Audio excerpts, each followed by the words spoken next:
turabasuhuje mwese mukurikira ibiganiro byacu. Ku isi hagiye hari abayobozi bagiye batandukanye bagiye bayobora isi. Rero dufite n'abayobozi bakiri bato bakomeje kuyobora isi ndetse bakabayobora bakiri bato ndetse bakaba no ku isonga yo gutegeka isi.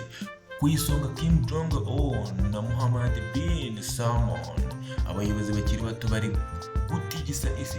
Kugeza ubu hari ibihugu bigiye bitandukanye biyobowe n'abaperezida cyangwa ibihugu bifite abaminisitiri b'intebe bafite imyaka iri munsi ya 40, abandi ugasanga bari hafi yayo. Kuwa 9 Mutarama 2024 nibwo Gabriel Attal yagizwe minisitiri w'intebe, aba uwa mbere muto mu Bufaransa, akaba ari nawe wabaye uwa mbere ubayeho mu gihugu cy'Ubufaransa. Ku makuru dukesha Inyarwanda, ni urutonde rwegeranyijwe rw'abayobozi bakomeye ku isi bari mu myaka 30 no hagati ya 40, hagati y'imyaka 30 na 40. Kuri uru rutonde hamaze kwiyongeraho perezida mushya wa Senegal Bassirou Diomaye Faye w'imyaka 44, Leo Varadkar minisitiri w'intebe wa Ireland ufite imyaka 38, yabaye minisitiri w'intebe wa mbere muto muri Ireland, akaba kandi umwe mu bakundana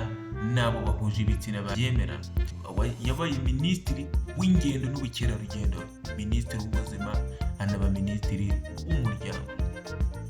Afite inkomoko muri Aziya y'Amajyepfo, aho yanakuriye se umubyara akaba umwe mu badogiteri bakomeye.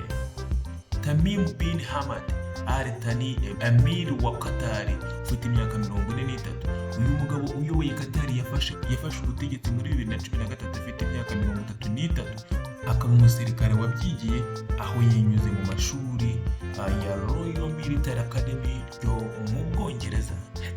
Nayib Bukele perezida wa El Salvador ufite imyaka 42, yagiye kuba perezida afite imyaka 38. Mbere akaba yari umwe mu bashoramari bakomeye, yanigeze kuba meya wa San Salvador. Kugeza ubu akurikirwa na miliyoni 3 kuri X yahoze ari Twitter.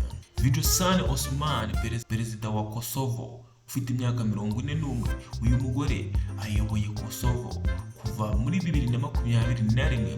Intero ya politike ye akaba ari ukurandura ruswa. Afite impamyabumenyi y'ikirenga mu mategeko yakuye muri kaminuza ya Pittsburgh.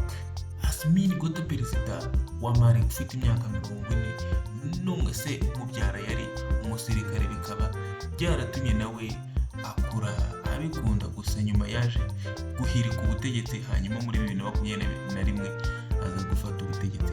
Kim Jong perezida wa Koreya y'Amajyaruguru afite imyaka 40, amaze imyaka isaga 13 ayoboye iki gihugu. Ubuzima bwe bwose akaba yarabubayeho nk'umunyapolitike.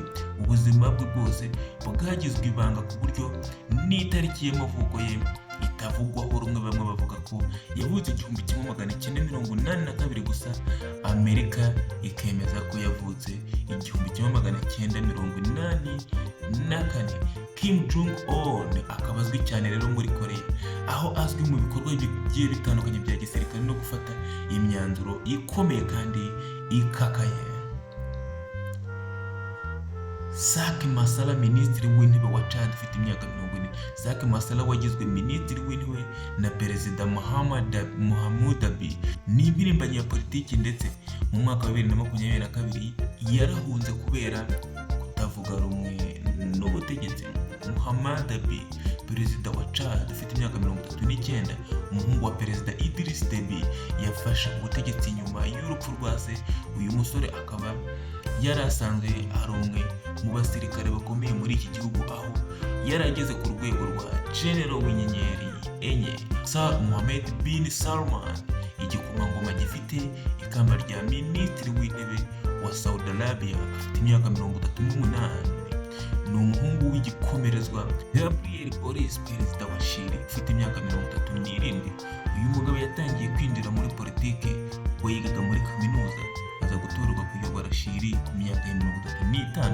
Akaba ari umugabo ushyize imbere cyane demokarasi. Aba bagabo rero bagiye batandukanye, ni abagabo bafite imyaka mitoya kandi bakaba bakaba bayoboye ibihugu bigiye bitandukanye by'ibikomerezwa, bakaba bazwiho gufata imyanzuro ikakaye kandi bakaba bazwiho n'ubuhanga bukomeye mu bya gisirikare ndetse no muri politiki. Mwakoze kudukurikirana rero, mwari kumwe nanjye Bigirimana n'Ubuhere. Ciao ciao.